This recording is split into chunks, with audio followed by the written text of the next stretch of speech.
وأحسن منك لم تر قط عيني وأجمل منك لم تلد النساء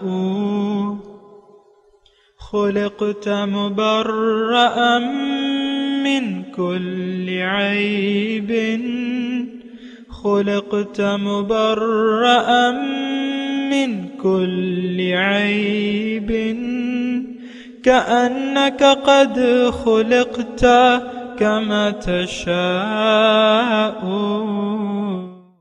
كتاب أنزلناه إليك مبارك ليدبروا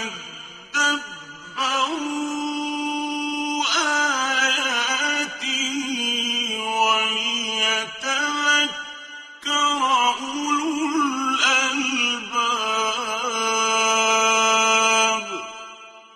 یہ کتاب برکت والی ہے جسے ہم نے آپ کی طرف نازل فرمایا ہے تاکہ دانش مند لوگ اس کی آیتوں میں غور و فکر کریں اور نصیحت حاصل کریں۔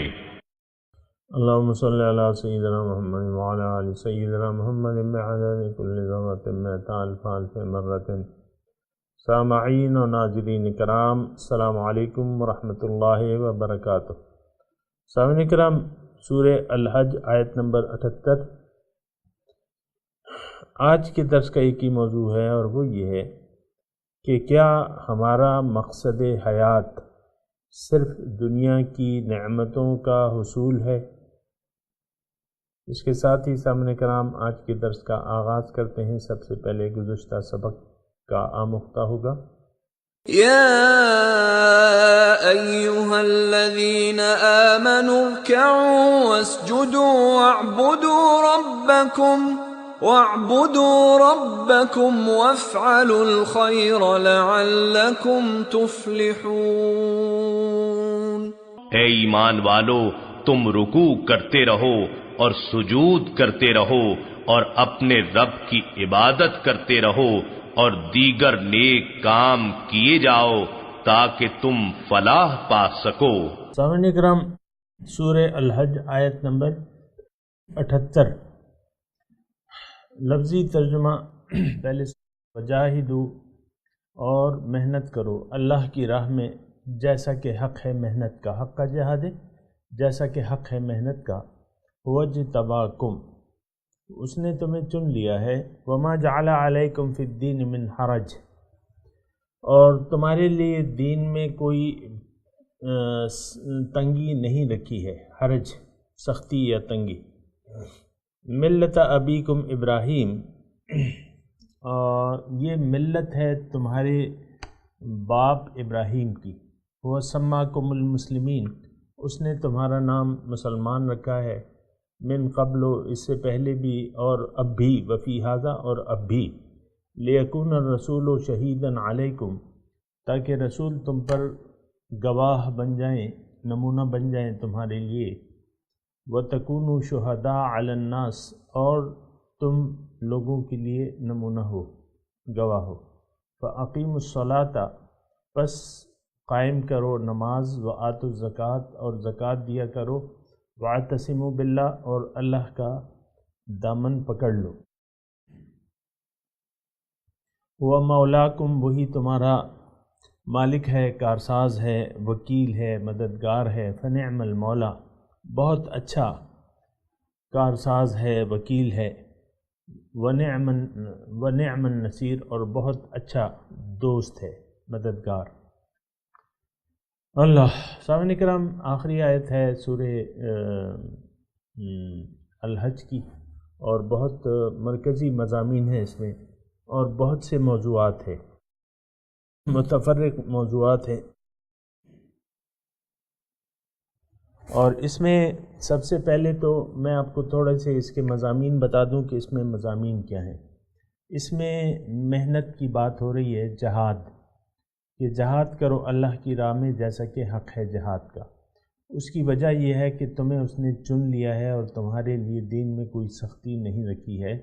یہ تمہاری ملت ہے، تمہارے باپ ابراہیم کی، اس نے تمہارا نام جو ہے مسلمان رکھا ہے، اس سے پہلے بھی اور اب بھی، اور لیکون الرسول شہیداً علیکم، رسول کی حیثیت تمہارے لیے ایک نمونے کی ہے، ایک گواہ کی ہے، وتکونوا شہداء علی الناس، اور تم لوگوں کے لیے ایک نمونہ بنو، فاقیموا الصلاۃ، جو کرنے کے کام ہیں اس میں نماز قائم کرو، زکوٰۃ دیا کرو، اور اللہ تعالیٰ کے ساتھ جڑ جاؤ، وہی تمہارا مولا ہے اور بہت اچھا مولا ہے اور بہت اچھا مددگار ہے۔ سامعین کرام، تھوڑا سا اگر آپ ٹیکسٹ کو بھی دیکھیں، قرآن پاک کو کھول کے یا اپنی اسکرین پہ، ہماری جو ویڈیو ہے اس میں تو ٹیکسٹ آ رہا ہوگا آپ کے سامنے، تو ٹیکسٹ کو اگر آپ غور کریں تو جاہدوا فی اللہ حق جہاد، سب سے پہلے جہاد فی سبیل اللہ کی بات ہو رہی ہے، اور جیسا کہ یعنی آیت کا مطلب کیا ہے، جاہدوا، محنت کرو، فی اللہ، اللہ کے راستے میں، حق کا جہاد ہے، جیسا کہ حق ہے محنت کا۔ جہاد کے بارے میں سامعین کرام کچھ غلط فہمیاں ہیں جو کہ پائی جاتی ہیں اور پیدا کر دی گئی ہیں، اور عام طور پہ جہاد کے معنی قتال کے لیے جاتے ہیں کہ بھئی جنگ، دشمن سے جنگ، وہ ایک طریقے سے تو ٹھیک ہے، یعنی یہ معنی ایک طریقے سے ٹھیک ہے، کیونکہ نفس بھی ہمارا دشمن ہے اور شیطان بھی ہمارا دشمن ہے، تو اس سے جہاد، اس کے بھی معنی یا اس سے لڑائی جو ہے وہ بھی ایک معنی رکھتی ہے، لیکن عام طور پہ ہم معاشرے میں عام طور پہ جہاد کا معنی لیا جاتا ہے، صرف جنگ کا معنی لیا جاتا ہے، یہ صحیح نہیں ہے۔ جاہد نکلا ہے جد سے، جد کے مطلب جد کا معنی کوشش کے ہیں سامنے کرام، من جد وجدہ، جس نے کوشش کی اس نے پایا، من جدہ، تو جد کے معنی جو ہیں وہ کوشش کے ہیں، ابتدائی معنی جو ہے کوشش کے معنی ہیں، اور کوشش ہی ہے، اور اس میں اب یعنی پہلا جو حکم ہے اس آیت میں وہ جہاد کا ہے۔ جہاد کا مطلب کوشش، کوشش اللہ کے راستے میں، فی اللہ، اللہ کے بارے میں، یعنی اللہ کے راستے میں، حق کا جہاد ہی، جیسا کہ حق ہے محنت کا۔ اور سامعین کرام تھوڑا سا اس پہ غور کریں اور اس کے یعنی اس کا جو مطلب ہے اس کو اچھی طرح سمجھنے کی کوشش کریں۔ سب سے پہلے اس میں یہ بات ہے، یعنی انسان، اللہ تعالیٰ نے انسان کو دنیا میں بھجوایا ہے، یعنی روح کو جسم دیا ہے، اور اس کی جو کامیابی ہے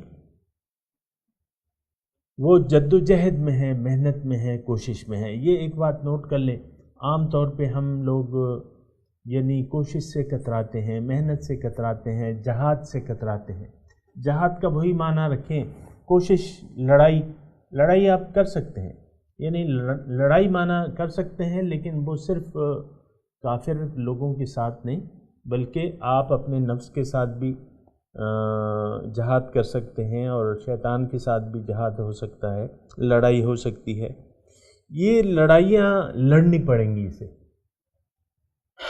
یعنی اگر تھوڑا سا میں اس مضمون کو سمیٹوں تو وہ اس طرح ہوگا کہ دنیا میں ہم آئے ہیں اور یہاں ہم نے لڑائی لڑنی ہے، یعنی عام معنی جو لڑائی لڑنی ہے مخالف اور باطل قوتوں سے، باطل قوت سے لڑائی لڑنی ہے۔ اب وہ طاغوت جو بھی ہو، اب وہ طاغوت آپ کا نفس بھی ہو سکتا ہے، طاغوت شیطان بھی ہے، باطل اور سرکش قوت، طاغوت کا مطلب باطل اور سرکش قوتیں، تو وہ آپ کا نفس بھی، ہمارا نفس جو ہے وہ بھی ایک قسم کا نفس امارہ جو ہے وہ طاغوت میں ہے ابتدائی طور پہ، اللہ، اور پھر آپ کا شیطان ہے، پھر آپ کا اگر معاشرہ اللہ کے راستے پر نہیں ہے تو پھر یہ بھی طاغوت ہے، اگر آپ کے ماں باپ، والدین، بھائی بہن وغیرہ یہ اگر اللہ کے راستے پر گامزن نہیں ہیں تو یہ بھی پھر طاغوتی قوتیں کہلائیں گی،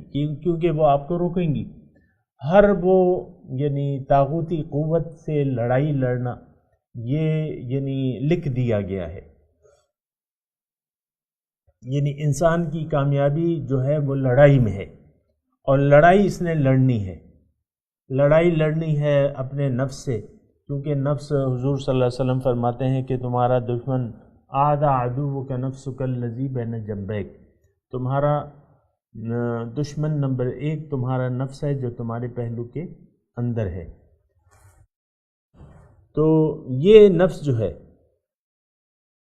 یہ بہت بڑا ہمارا دشمن ہے سامنے کرام، نفس امارہ جو ہے۔ اور دیکھیں یعنی کوشش، تزکیہ، جہاد بالنفس اسے کہتے ہیں، کتابوں میں یہ نام لکھا ہوا ہے جہاد بالنفس۔ اور حضور صلی اللہ علیہ وسلم نے جہاد بالنفس کو جہاد اکبر قرار دیا ہے۔ تبوک کی جنگ سے واپسی ہو رہی تھی، واپسی میں تبوک کی جنگ آپ کو معلوم ہے کتنی مطلب بھاری تھی، اور اس کے لیے کتنی کوشش تھی، اور کتنا بڑے دشمن کا سامنا تھا، اس کے لیے تیاریاں وغیرہ وہ سب آپ کو معلوم ہے، قرآن میں بھی ہیں، موجود ہیں۔ تو وہاں سے جب واپسی ہو رہی تھی تو حضور نے ایک فقرہ فرمایا صلی اللہ علیہ وسلم کہ رجعنا من جہاد الاصغر الی جہاد الاکبر۔ مدینے کی طرف جب واپس لوٹ رہے تھے تو حضور نے ارشاد فرمایا کہ ہم واپس ہو گئے ایک چھوٹے جہاد سے ایک بڑے جہاد کی طرف۔ تو ظاہر ہے سامعین کرام، وہ یعنی یہ بات نوٹ کر لیں کہ انسان جو ہے وہ کمزور ہے، خلق الانسان ضعیفا۔ حضور صلی اللہ علیہ وسلم کے ساتھ جو اصحاب کرام تھے، ظاہر ہے ان کا درجہ جو ہے وہ تمام انسانیت میں سب سے بالا ترین درجہ ہے اصحاب کرام کا، لیکن ان کے ساتھ بھی نفس تھا، اور ان کا بھی حضور صلی اللہ علیہ وسلم تزکیہ فرماتے تھے، یعنی وہ ایسے کوئی معصوم انسان تو نہیں تھے نا۔ صحابہ کرام جو تھے وہ معصوم انسان نہیں تھے۔ وہی عمر رضی اللہ تعالیٰ عنہ جو باطل میں دوڑ دھوپ کر رہے تھے، پھر اسلام کے لیے انہوں نے دوڑ دھوپ شروع کر دی اور کوشش شروع کر دی۔ تو وہ یعنی ہم اور وہ یعنی نفس امارہ کے حساب سے تو ایک ہی تھے نا سامنے کرام، درجات کے حساب سے تو ان کا حصہ کوئی شمار و قطار نہیں ہے، لیکن یعنی جب بھی پیغمبر آتا ہے تو ایک بگڑے ہوئے معاشرے کی طرف آتا ہے۔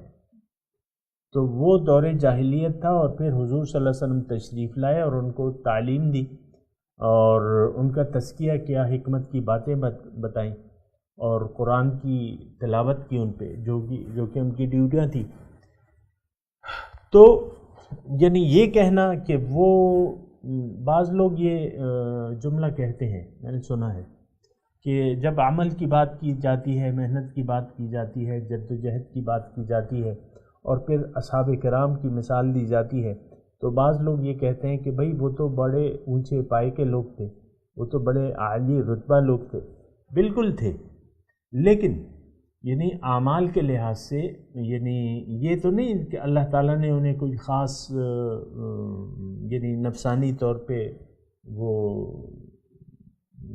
کچھ الگ ہی ماہیت کے تھے۔ اصحاب کرام انسان تھے، اور انسان جو ہیں ہم بھی ہیں، جو نفس امارہ ہمارے پاس ہے ان کے پاس بھی تھا، جو خیالات دنیاوی ہمیں آتے ہیں وہ تو یہ شریعت ان کے سامنے آئی اور انہوں نے اس کے سامنے سرنگوں کر دیا۔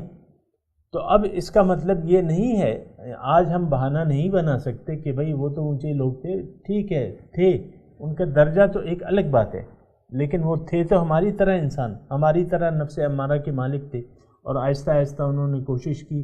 تو یہ بات کہنا کہ بھئی وہ تو بڑے اونچے لوگ تھے، یہ مناسب نہیں ہے۔ یعنی اس بات کو کہہ کے آپ اپنے آپ کو جد و جہد اور کوشش سے کنارہ کشی اختیار کر رہے ہیں کہ یہ ہم نہیں کر سکتے، یہ جہاد ہم نہیں کر سکتے جیسے کہ انہوں نے کیا تھا۔ کیوں نہیں کر سکتے بھئی؟ وہ بھی انسان تھے، آپ بھی انسان ہیں۔ تو یہ بات ذرا مناسب نہیں ہے کہنا۔ تو میں بات یہ کر رہا تھا سامعین کرام کہ جد و جہد اور جہاد فی سبیل اللہ، جاہدوا فی اللہ، تم جد و جہد کرو، محنت کرو اللہ کے بارے میں، حق کا جہاد ہے۔ اب اللہ کے بارے میں محنت کی بات کی جا رہی ہے سامعین کرام، تو یہ تھوڑا سا اس پہ سوچیں۔ دیکھیں اللہ تعالیٰ نے قرآن میں ایک آیت میں فرمایا ہے کہ اذا تتلی علیہم آیات الرحمن لم یخروا علیہا صما وعمیانا، کہ جب ان پہ رحمان کی آیات تلاوت کی جاتی ہیں تو یہ ان پہ اندھے بہرے ہو کے نہیں پڑھتے۔ ہمارا تو سامعین کرام واقعہ یعنی جو حقیقت ہے وہ یہی ہے کہ ہم اندھے بہرے بنے ہوئے ہیں۔ دنیا کے بارے میں تو ہم خوب سوچ و بچار سے کام لیتے ہیں، لیکن آخرت کے بارے میں ہم اندھے بہرے بنے ہوئے ہیں۔ اور قرآن فہمی جو ہے، آپ دیکھیں ہماری کتاب، ہماری زندگی کی جو کتاب لکھ رہے ہیں ہم، جو اپنے اعمال لکھ رہے ہیں، اس میں قرآن فہمی کا کوئی حصہ نہیں ہے کہ ہم نے قرآن کو سمجھنا ہے۔ تو بہرحال یہ غلط بات ہے۔ جب بھی ایک بات کہی جائے، اور یہ خاص طور پہ سورت کا آخری آیت ہے، اس میں تمام مضامین کو اللہ تعالیٰ نے سمیٹ دیا ہے۔ یہ جاہدوا فی اللہ حق جہاد میں آپ اگر دیکھیں تو اس میں مقصد حیات بھی بیان فرما رہے ہیں اللہ تعالیٰ۔ یعنی اگر مال و دولت جو ہے، مثال کے طور پہ جس طرح کہ ہم نے مال و دولت کو، دنیا کو مقصود، محبوب اور مطلوب ہمیں بنا لیا ہے، تو یہ تو غلط ہے، کیونکہ وہ تو ہاتھ آنے والی چیز نہیں ہے۔ تو اگر بالفرض محال اگر دنیا ہی ہمارا مقصود و مطلوب ہوتی تو اللہ تعالیٰ اس طرح فرماتا کہ تم محنت کرو دنیا کے کمانے کے بارے میں جتنا کہ اس کا حق ہے۔ یہ ہوتا نا کہ جد و جہد کرو دنیا کو سمیٹنے کے لیے، جیسا کہ ہم کر رہے ہیں سامعین کرام۔ آج دنیا کو سمیٹنے کے لیے بہت سی کوششیں کر رہے ہیں، اور بہت سا اپنی تمام کوششیں بلکہ ہمارے ظاہر کے لیے۔ آپ دیکھیں ہمارے عام طور پہ مسائل کا تعلق جو ہے وہ ظاہر سے ہے۔ یہ میرے ماں باپ، بیوی، بچے، پوتا پوتیاں، نواسے نواسیاں، اور یہ میرا گھر، اور یہ میری گاڑی، اور یہ میرا یہ سارا کچھ بینک بیلنس وغیرہ، آپ ساری سوچیں جو ہیں آپ نے سمیٹ لی ہیں دنیا کے لیے۔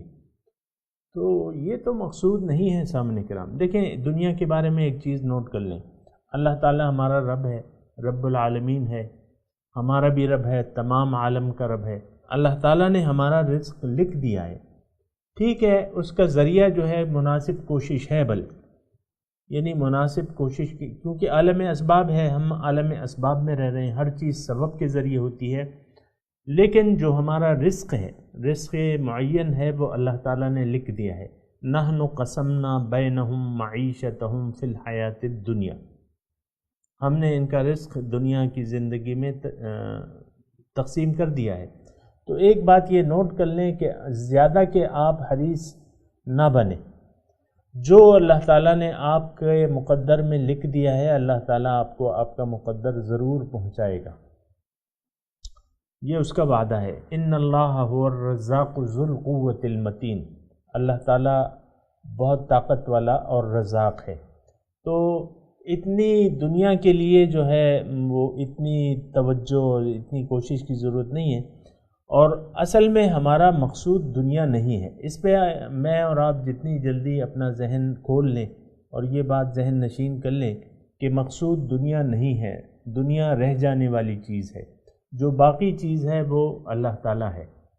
ما عندکم ینفد وما عند اللہ باق، جو اللہ کے پاس ہے، وہ جو تمہارے پاس ہے وہ خرچ ہونے والا ہے، جو اللہ کے پاس ہے وہ باقی رہنے والا ہے۔ تو اس آیت میں جاہدوا فی اللہ حق جہاد، جد و جہد کرو، محنت کرو اللہ کے لیے، یعنی اللہ کے پانے کے لیے، اللہ کے قریب ہونے کے لیے۔ یہ مقصود ہے، میں آپ کو کہہ رہا ہوں نا کہ اللہ تعالیٰ ہی ہمارا مقصود ہے۔ اصل میں یہ بات اتنی سمجھنی مشکل نہیں ہے۔ دیکھیں، جو میں ایک بات کہہ رہا ہوں اس کو ذرا غور سے سنیں، جو موجود ہے، حقیقی وجود صرف اور صرف اللہ تعالیٰ کی ذات ہے، یعنی جو قدیم ہے اور جو ہمیشہ سے ہے، جو الحی ہے، القیوم ہے۔ حقیقی وجود جو ہے، یہ بات یاد رکھ لیں سامعین کرام، حقیقی وجود جو ہے وہ ذات باری تعالیٰ کا ہے۔ اب جو موجود ہے حقیقی وہی مقصود ہے، اس کے علاوہ تو کچھ ہو ہی نہیں سکتا۔ تھوڑا سا سوچیں نا اس بات پہ، بھائی کسی اور چیز کا وجود ہی نہیں ہے حقیقی، اللہ تعالیٰ ہی موجود ہے۔ اللہ نور السماوات والارض، اللہ تعالیٰ نور ہے آسمانوں اور زمین کا، اللہ تعالیٰ ہی موجود ہے، اللہ کے سوا کچھ بھی نہیں ہے۔ لا موجود الا اللہ، اللہ کے سوا کوئی چیز موجود نہیں ہے، تو مقصود ہم کچھ اور ہو ہی نہیں سکتا۔ سامعین کرام یہ بات ذرا غور کریں، مقصود تو کچھ اور ہو ہی نہیں سکتا، جو موجود ہے وہی مقصود ہے، جو مقصود ہے وہی محبوب ہے، جو محبوب ہے وہی مطلوب ہے۔ تو جاہدوا فی اللہ حق جہاد، جد و جہد کرو، محنت کرو اللہ کے بارے میں جیسا کہ حق ہے۔ اب اس میں ایک بات جو ہے نوٹ کر لیں سامعین کرام، اللہ یجتبی الیہ من یشاء ویہدی الیہ من ینیب، اللہ تعالیٰ چن لیتا ہے، یجتبی اللہ تعالیٰ چن لیتا ہے، الیہ اپنی طرف جس کو چاہتا ہے، من یشاء ویہدی الیہ من ینیب، اور ہدایت دیتا ہے اس کو جو اس کی طرف رجوع کرے۔ تو اس میں دو قوانین بیان ہوئے ہیں، اور یہ بات آپ بھی نوٹ کر لیں سامعین کرام کہ واصل بالحق ہونا یہ کیا طریقہ ہے، اس کا کیا قانون ہے کہ ہم اللہ کے قریب پہنچ جائیں۔ اس کے دو طریقے ہیں جو کہ اس آیت میں اللہ تعالیٰ نے بیان کیے ہیں۔ اللہ یجتبی الیہ من یشاء، اللہ تعالیٰ چن لیتا ہے، نامزد کر لیتا ہے اپنی طرف جس کو چاہے، یہ اجتباء، محمد مجتبی، محمد مصطفیٰ صلی اللہ علیہ وسلم۔ تو یہ یعنی ابھی ہم آیت پڑھی ہے،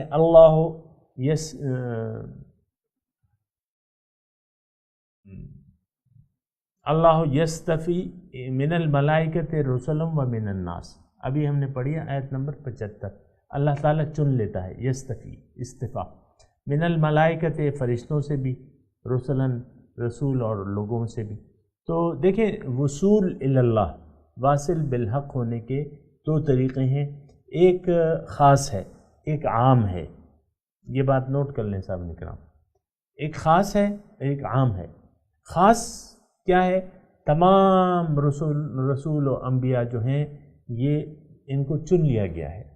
آپ کو مجھے معلوم ہے کہ رسالت پیغمبری یہ کسب سے نہیں حاصل ہوتی، یعنی انسان اپنے کسب سے جتنا بھی بلند ہو جائے، لیکن یہ پیغمبری رسالت وغیرہ یہ کسب سے نہیں ہو، یہ تو اللہ تعالیٰ کا فیصلہ ہے، اللہ تعالیٰ چن لیتا ہے۔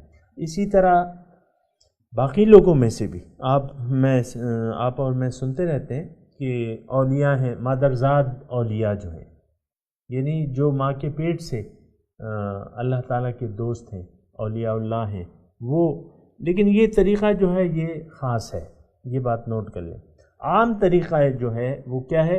وَيَهْدِي إِلَيْهِ مَن يُنِيبُ، جو اللہ تعالیٰ کی طرف رجوع کر لے اللہ تعالیٰ اسے اپنے راستے کی طرف ہدایت دے دیتا ہے۔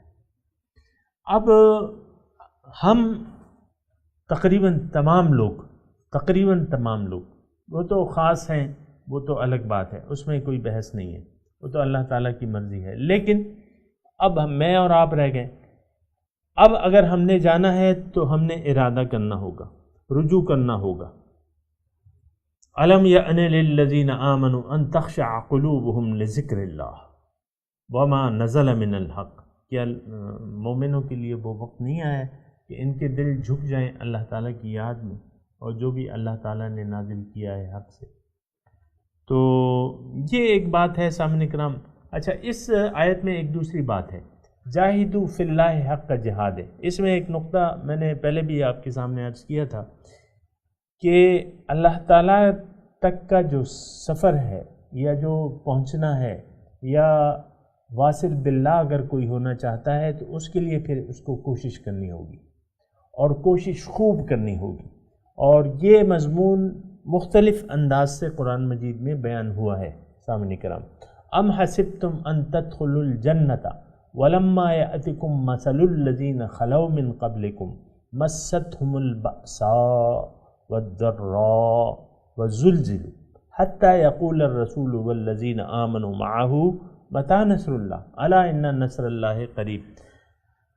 ترجمہ اس کا یہ ہے کہ کیا تمہارا خیال ہے کہ تم جنت میں داخل ہو جاؤ گے، وَلَمَّا يَأْتِكُمْ مَثَلُ الَّذِينَ، اور تم پہ وہ حالات نہیں آئیں گے جو تم سے پہلے لوگوں پہ آ چکے ہیں۔ کیا ہوا؟ مَسَّتْهُمْ، خوب ان کو تکالیف پہنچی، خوف، تکلیف اور مصیبتیں، وَالضَّرَّاءُ وَالزُّلْزِلُ، اور خوب لرزائے گئے۔ کیا مطلب؟ اس کا مطلب وہی ہے جو آپ نے سمجھا کہ اللہ تعالیٰ فرما رہا ہے کہ بغیر جد و جہد اور کوشش سے تم جنت میں نہیں داخل ہو سکو گے۔ اب جنت کیا ہے سامعین کرام؟ ہو سکتا ہے میرے بات سامعین نئے ہوں اور یہی آج ہی کا مضمون وہ سن رہے ہیں، تو جنت کی حقیقت میں آپ کو بتا دوں، جنت اللہ تعالیٰ کا گھر ہے، اللہ تعالیٰ سے ملاقات، اس میں کیا ہوگا؟ اللہ سے ملاقات۔ جنت میں ہمارا مقصود ہے، جنت میں ہمارا مقصود ہے، اور جنت میں کیا ہے؟ اللہ کا قرب، اللہ کے قریب ہوں گے۔ ان المتقین فی جنات ونہر فی مقعد صدق عند ملیک مقتدر، بے شک متقین جو ہیں جنت میں ہوں گے، نہریں ہوں گی، معزز بیٹھنے کی جگہ ہوگی، اور کیا؟ عند ملیک مقتدر، اس مقتدر بادشاہ کے دربار میں، دار السلام قرآن میں، واللہ یدعو الی دار السلام، اللہ تعالیٰ تمہیں بلاتا ہے دار السلام کی طرف۔ دار السلام سلامتی کا گھر ہے۔ اور تو یہ جنت، یہ نوٹ کر لیں سامعین کرام کہ جنت کیا ہے؟ اللہ تعالیٰ سے ملاقات، اس کا قرب، اس کا دیدار، وہاں یہ میسر ہوگا۔ اس سے بڑی کوئی نعمت نہیں ہے۔ اللہ کی رضا، وَرِضْوَانٌ مِّنَ اللَّهِ اکبر، اللہ کی رضا۔ تو جاہدوا فی اللہ حق جہاد، اللہ کے بارے میں محنت کرو جیسا کہ حق ہے۔ تو اس میں مضمون یہ ہے سامعین کرام کہ آپ یعنی اس میں اس کا جو نچوڑ ہے یا جو مدعا ہے، جو اللہ تعالیٰ فرمانا چاہتا ہے، وہ یہ ہے کہ جنت بغیر کوشش کے تمہیں نہیں مل سکتی۔ اس کے لیے تم نے خوب کوشش کرنی ہے۔ اللہ تک اگر پہنچنا ہے، اللہ کی جنت میں اگر جانا ہے، تو اس کے لیے جتنا کہ اس کا حق ہے تم نے۔ اب حق کیا ہے سامعین کرام؟ حق کے بارے میں انشاءاللہ بات کریں گے، لیکن آج کے درس کا وقت اختتام پذیر ہے، اور میں تلاوت کرتا ہوں، میرے ساتھ دہرائیے۔ اعوذ باللہ من الشیطان الرجیم، بسم اللہ الرحمن الرحیم، وجاہدوا فی اللہ حق جہادہ واجتباکم وما جعل علیکم فی الدین من حرج ملت ابیکم ابراہیم وسماکم المسلمین من قبل وفی ھذا لیکون الرسول شہیدا علیکم وَتَكُونُوا شُهَدَاءَ عَلَى النَّاسِ فَأَقِيمُوا الصَّلَاةَ وَآتُوا الزَّكَاةَ وَاعْتَصِمُوا بِاللَّهِ هُوَ مَوْلَاكُمْ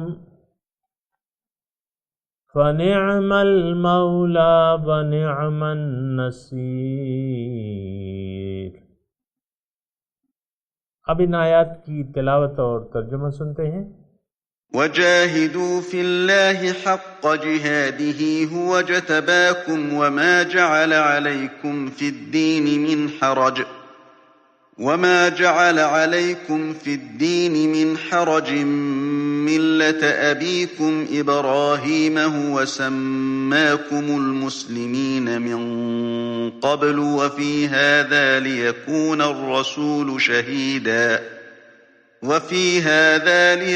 الرسول شهيدا عليكم وتكونوا شهداء على الناس فأقيموا الصلاة وآتوا الزكاة واعتصموا بالله هو مولاكم فنعم المولى ونعم النصير. And strive for God with the striving due to Him. He has chosen you and has not burdened you in religion, the faith of your father Abraham. It is He who named you Muslims before and in this, so that the messenger may be a witness over you and you may be witnesses over the people. So pray regularly and give regular charity and cleave to God. He is your protector. What an excellent protector and what an excellent helper.